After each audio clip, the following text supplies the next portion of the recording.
ভারতে গিয়ে যে সাক্ষাৎকার দিল বা স্টেটমেন্ট দিল যে পুরাটাই মিথ্যা, সুধীর আমরা গ্রামের এমনকি আপনার প্রতিবেশীও যে সারাটাই মিথ্যা কথা বলছে, সে আসার কোনো দ্বারেও নাই, যারা আমরা এলাকার কোনো এই ধরনের গায়ে কিনতাম না। ভারতে অবৈধভাবে প্রবেশ করার পর দেশটির পুলিশের হাতে ধরা পড়েছে বাংলাদেশের কিশোরগঞ্জের হিন্দু সম্প্রদায়ের একটি পরিবার। তাদের এক সদস্য দেশটির গণমাধ্যমের কাছে অভিযোগ করেছেন বাংলাদেশে নির্যাতনের শিকার হয়ে তারা ভারতে পালিয়ে এসেছেন। ভাই আমরা সবাই সনাতন ধর্মের লোক, আমরা ইদিকে কোনো মুসলমান নাই। ইধারে আছে ফাসাদ, আছে শৈলা মির্কা, আর ইদিকে আছে সাতপাড়া, এর ভিতরে কোনো মুসলমান নাই।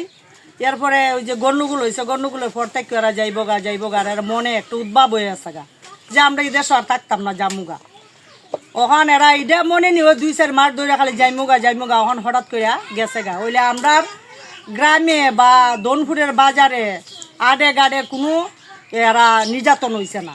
তবে দেশে অবস্থান করা পরিবারটির এক সদস্য, তাদের প্রতিবেশী, ইউনিয়ন পরিষদের সদস্য, পূজা উদযাপন পরিষদের নেতা ও থানার পুলিশ কর্মকর্তা জানিয়েছেন নির্যাতনের কোনো ঘটনাই ঘটেনি।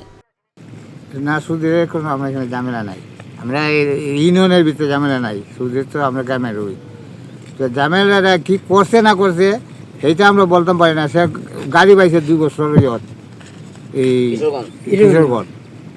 আমরা তো মিলেমিশে এখানে দনপুরে আছি, আমার জন্ম এখানে।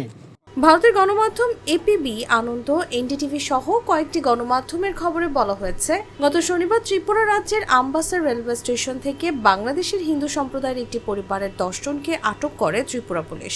তারা আসামের শিলচরের উদ্দেশ্যে ট্রেনে ওঠার চেষ্টা করছিল। এবিপি আনন্দর ভিডিও প্রতিবেদনে একবার তার নাম শঙ্করচন্দ্র সরকার, আরেকবার তার নাম সুধীর চন্দ্র সরকার বলে উল্লেখ করা হয়। 3 বছর যাবৎ গাড়ি পাইছে কিশোরগঞ্জ, তো কিশোরগঞ্জ গাড়ি পাইয়া যা কি যায় ঝামেলা হয়েছে এটা জানি না। পরে বাড়িতে আইসে পরে রাগের বসে যাইমুগাতে যাক যাইবেন কথা ঠিক আছে, অনেক কী কারণে যাবে এখন না কই দেশে আর গাড়ি এই শহরে আর চলতো না, তখন আমি যাইমুগা। তখন মনে হয় এখন হেরা ভিন্ন, আমার কানে আমি খাই, তখন আমার তো খাওয়ার কিছু নাই। আটককৃতদের গ্রামের বাড়ি কিশোরগঞ্জের ইটনা উপজেলার ধনপুর ইউনিয়নের করঞ্চা গ্রামে। গ্রামটিতে গিয়ে অভিযোগকারী নির্যাতনের অভিযোগের বক্তব্যের সত্যতা পাওয়া যায়নি।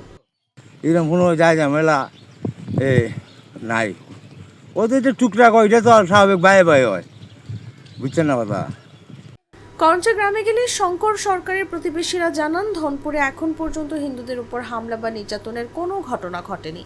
সুধীর চন্দ্র সরকারের সঙ্গে এলাকার কারো ঝগড়া বা সমস্যা হয়নি। এই ঘটনার সত্যতা যাচাইয়ের জন্য ঘটনাস্থল পরিদর্শন করেছে ইটনা থানা পুলিশ। ঘটনাস্থলে গিয়ে এই সংবাদের কোনো সত্যতা পাওয়া যায়নি। এই বিষয়টি ঊর্ধ্বতন কর্তৃপক্ষকে জানানো হয়েছে।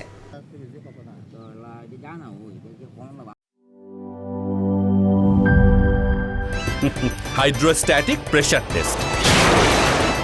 আরে পাইপ তো ফ্যান্টাস্টিক। Impact test. দেখেন কত চাপ নেয়, প্রেসার যতই হোক এই পাইপ ভাঙবে না। মাটির 1250 ফুট পর্যন্ত গভীর চাপ নিতে পারে আরএফএল ইউপিভিসি গ্লাস পাইপ। পাইপের বস, না কিনলে লস।